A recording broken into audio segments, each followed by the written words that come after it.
Hello everyone, this is Justin and Bruce with ARO Fluid Handling Technical Support Department. Today we're going to be working on a 1-inch ARO non-metallic EXP Series diaphragm pump. To do so, we're going to use the following tools. 2 open-end box-ended wrenches, 1.25 inches in size, a torque wrench that reads in foot-pounds, a torque wrench that reads in inch-pounds, and you want to make sure that your wrenches read high enough according to your pump operator's manual specifications. An adjustable wrench, 2 ratchet wrenches, the proper ratchet extensions, 2 10mm open-end box-end wrenches, an O-ring pick, a 5mm Allen wrench, and then the proper sockets for your wrenches, 1.25 inch, 13mm, 2 13mm actually, 10mm, and a 5mm Allen head socket. You will also need the proper Loctite and anti-seize. You can find that information in your operator's manual. The 1-inch non-metallic EXP Series diaphragm pump calls for Loctite 271, 242, and anti-seize. This particular pump has been removed from the assembly line, and you can see here our air has been disconnected, so all air pressure has been bled out, as well as we can see we're not connected to any sort of plumbing, so there's no built up fluid pressure. May seem kind of silly, but safety is always first. So again, you always want to make sure you bleed the air pressure and the fluid pressure before you start working on a diaphragm pump. All right, so I'm going to go ahead and grab my safety glasses here. All right, so I have my safety glasses. And again, prior to tearing the pump apart, you want to always make sure that you have your operator's manual handy, as well as a clean surface area or work area. That way you can kind of help keep the seals clean and whatnot. Even the tiniest bit of debris on a O-ring can cause an air leak. So you want to make sure that you have a clean surface area or work area, if at all possible. I know sometimes in the workplace, out on the field, it's not always that easy. And then you also want to make sure that you have an MSDS or SDS with you. You want to make sure that the pump has been flushed out or cleaned before you start to service it. You will, of course, want to know what has been pumped through it. That way you can wear gloves if need be. So we'll go ahead and get started here. We are going to start with our major valve assembly. The EXP diaphragm pump consists of a pilot valve, which is internal, and a major valve assembly. The pilot valve sends a signal to the major valve telling your pump when to shift. So we'll start taking this apart, and then we'll get into that in a little more detail. So take your 5mm Allen wrench and start the removal of the 6 5mm Allen head screws. All right. So there. Go ahead and take these screws out and make sure you don't drop them or lose any. These do not come in the kit. So we're going to set those aside. So here we have our major valve assembly. Now this major valve assembly is also available in a major valve assembly kit or major valve kit where it comes with the complete major valve assembly, so all you have to do is remove your screws, pop off your old one and put on a new one, and then when your pump is running, you have time to repair this. The key is you always want to keep your pump up and running when you're in the field. All right, so from there, let's go ahead and take this apart here. Take your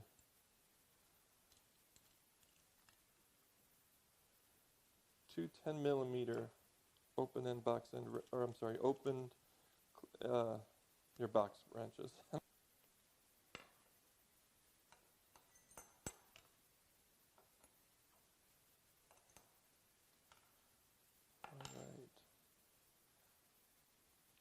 Remove that.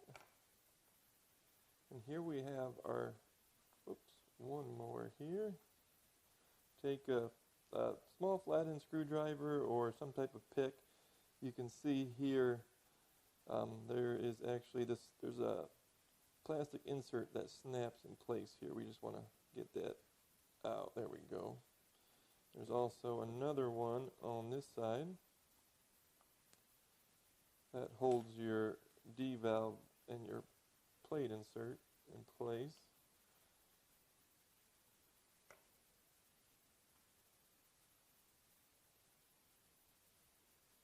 I'm going to go ahead and set my seals aside.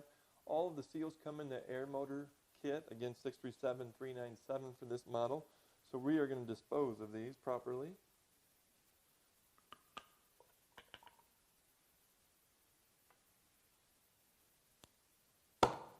There we go. We have what we call our ceramic plate and our insert. I typically call this a D valve. A lot of people call it a D valve. You can see why, because of the shape inside there. And we'll discuss how that works here in a moment. But set that aside. You're going to need that. Now you can remove your major valve spool. Here's our major valve spool. Set that aside, and then our valve block, which we'll just set that aside. All right, and I'm going to discuss how that air motor works here in a moment, but first I want to go ahead and get a little deeper into the diaphragm pump. You can see here we have our two quick dump valves, and we call those quick dump valves because, and again I'll get into a little deeper detail here in a moment, but these quickly dump or exhaust your cold exhaust air, and it protects your cold exhaust air from getting back into your major valve assembly. So I'm going to remove these. Again, these come in the repair kit as well, so we're going to dispose of these properly. All right, now again, this is a non-metallic model. When working on non-metallic diaphragm pumps, you typically want to stay away from any type of pneumatic or DC powered tools. Not so much on the disassembly, but on the reassembly. Those types of tools have a lot of torque to them, have a lot of power, and you could either damage your threads or even crack your, for example here, your upper manifold, or even here, if you tighten these too tight past their torque specs, you can crack your fluid cap.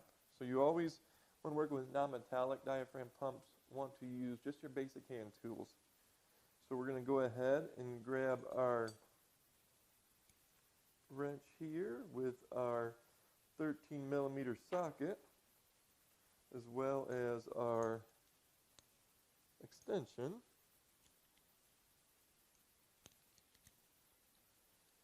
And start with the disassembly. We're going to remove the top manifold first, or the outlet manifold. There we go. So we just removed the outlet manifold, or the top manifold, and you can see here our O-ring seals on both sides that seal the seat and the fluid caps. We're going to take out our seats here.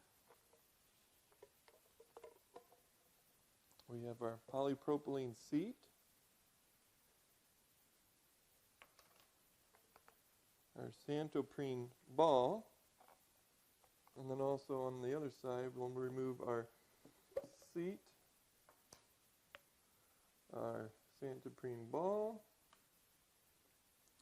And then here we have another seal point. You can see an O-ring that sits in there.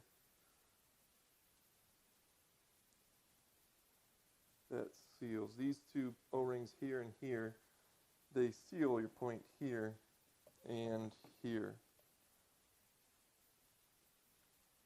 So we'll go ahead and set this aside. What we'll do is we're going to flip this over.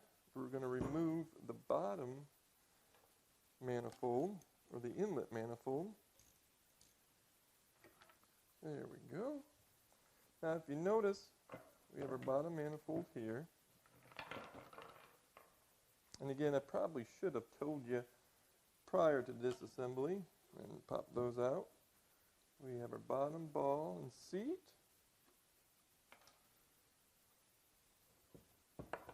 There we go. Our O-rings. Now again, we're going to replace all these O-rings. They come in the service kit, so we're just going to dispose of those properly. So we'll set our balls and seats aside.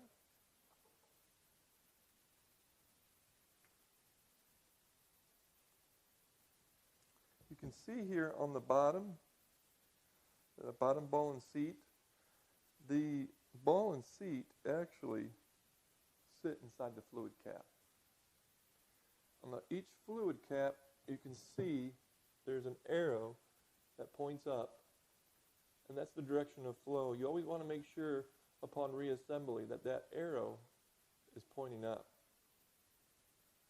You can see on our top manifold that the ball and seat sit within the manifold, not the fluid cap.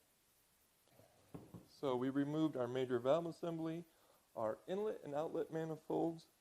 Now we are going to remove our fluid caps. So take your 13 millimeter socket and a wrench and have at it. Okay, so here are our fluid caps. And when we say fluid side, what we're saying is the side of the pump where the fluid that you're pumping comes in contact with. So here we have our center body, our air caps, and then on this side of the diaphragm and this side of the diaphragm, our fluid comes in contact with this area. You can see we have our diaphragm nut. Typically, your diaphragm nut is the same material of construction as your fluid caps, as well as your manifolds. Now in this case, this particular model again was a PD10P-APS-PTT. So again, those middle three digits, APS, that P calls out polypropylene fluid caps, manifolds. S calls out stainless steel hardware. Dash PAA. That's what I want to look at now. PAA. P calls out polypropylene seat. A is your Santoprene ball. Santoprene has a cream color to it. And Santoprene is also good with abrasive materials. And then A, your final digit, Santoprene diaphragm. So it's your cream colored diaphragm. So from this point, we'll set these aside. You're going to need your 1¼ box open end wrench. 2 of them. We're going to remove your diaphragm nut. Now these diaphragm nuts can be a little hard to get off just because we do use a Loctite. Each manual, and that's why it's key to have your operator's manual handy, will call out which Loctite to use. So we have our 2 1¼ wrenches.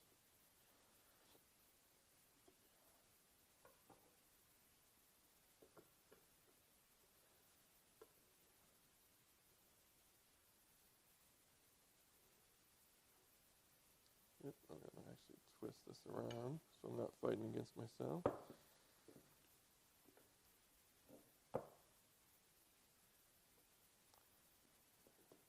There we go. You want to make sure that you have the right size of wrench because you don't want to slip on that diaphragm nut head.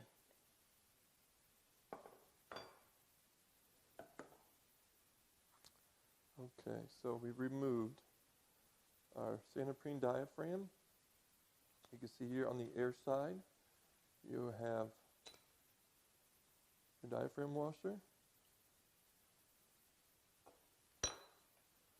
You want to unthread your diaphragm nut out of the polypropylene diaphragm.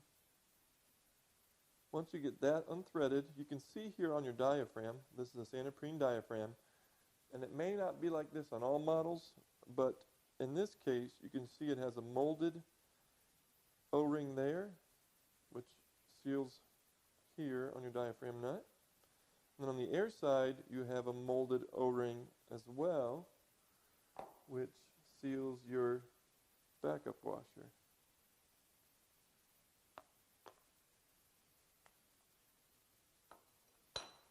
So we're going to go ahead and dispose of that.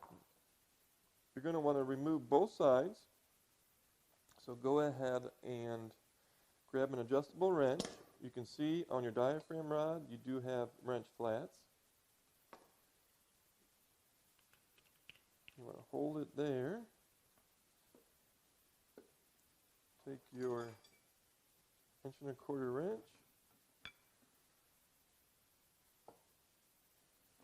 Start to unthread that. It may be a little tight, and you may struggle with it because there is Loctite on those threads.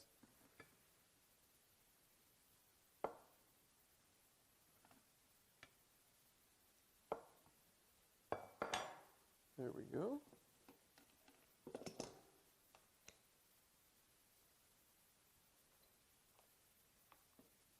Here's your diaphragm rod. Now notice on the inside of your rod, your diaphragm rod on both sides, you'll see some extra Loctite. Before you reassemble, you want to make sure that you clean your threads on your diaphragm rod as well as the threads on your diaphragm nut. You want to make sure that you get all that excess Loctite off. When you go to reassemble and let's say you do have that excess Loctite, when you go to torque you can get a false reading. So you want to make sure that you clean all that off of both threads. You can see here on the inside of the fluid cap we have 4 13mm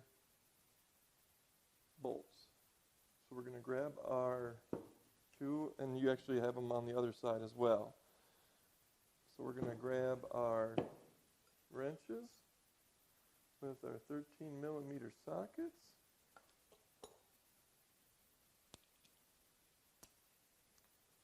Ooh, let's see here. You may not need one on both sides upon disassembly, but when we reassemble, you're going to need them. Alright, so now we're going to remove. There's an O-ring. You can see here we have the bolts, 1, 2 going this way, and the other 2 on the opposite ends, 1, 2 going this way. And then you'll have 2 nuts on each side as well. And each nut, you can see there's an O-ring there, and then on the opposite end here and here, as well as there should be one under here and here when we take that apart. But before I do that, I want to focus on the air motor. How the EXP air motor operates. Let's set our tools aside for now. So we have here our center section. Our center section, if we look at our air cap, we see here a port. This port is a pressurized and exhaust port for air travel. Again, a pressurized and exhaust port for air travel. And you'll have one on the other side as well. I'm going to set our center section now back to our center section here. So we're going to remove these caps. We may have to continue to unthread, just to unthread them out of the O-ring.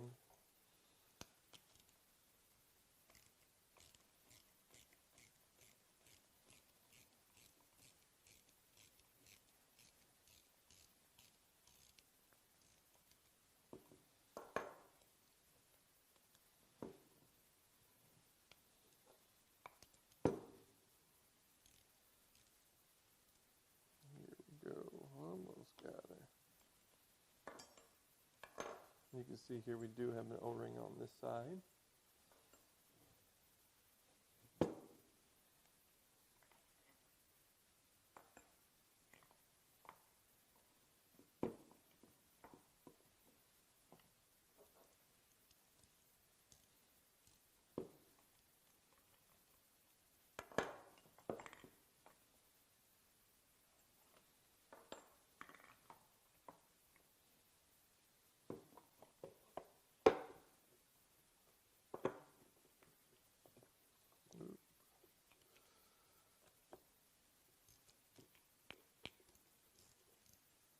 There we go.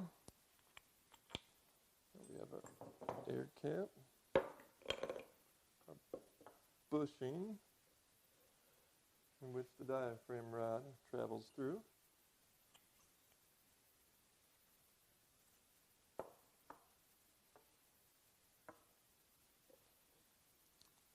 And then our other air cup. You want to make sure there's a seal here, a U-cup.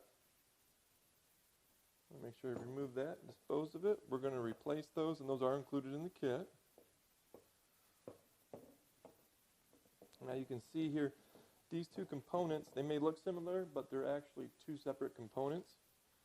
They're two separate part numbers. They may be close to a mirror image of each other, not quite, they're a little off. But if we line them up this way, you can see our sensor pin port or hole here is on the left, and our sensor pin port there is on the right.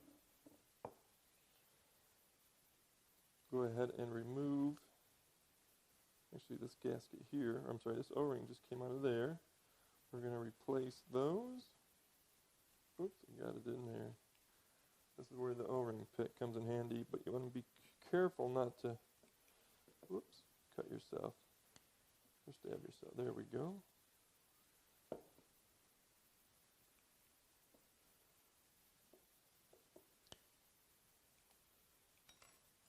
Set those aside.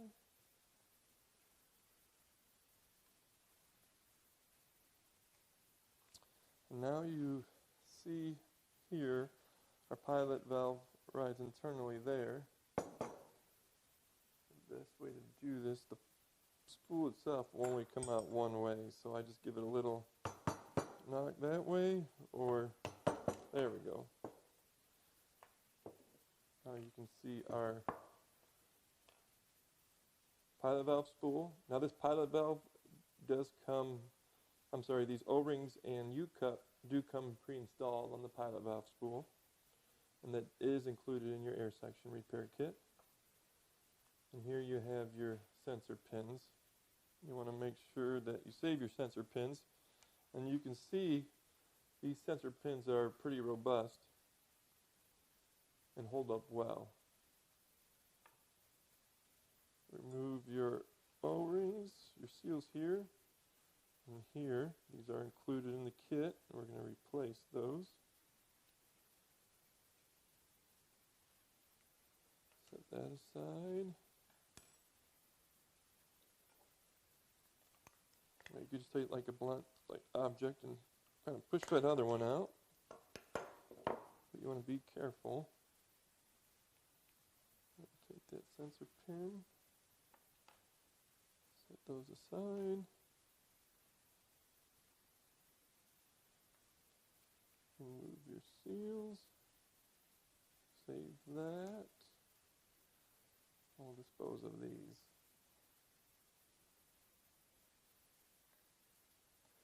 Well, I have it here. It's kind of hard to see with your major valve without the cutaway, so I'm going to actually grab that again just to show you real quick. I wanted to show you something. Another benefit of the EXP series, you can see here a virgin poly molded insert here on the bottom, another virgin poly molded insert on the top, and what that is doing is it's protecting your U-cups from wear. It gives your U-cups a longer life, less wear. All right, so we'll go ahead, and that completes the disassembly of the ARO 1-inch non-metallic EXP Series diaphragm pump.